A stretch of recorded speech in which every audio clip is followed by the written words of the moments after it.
What the where am I? So you see, Doctor, I've been watching for the past couple weeks, and I see you charge way too much for petty checkups.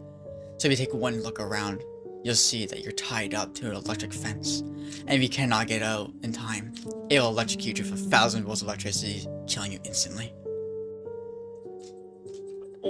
What? What? One last thing before I go, Doctor. Where's my other arm?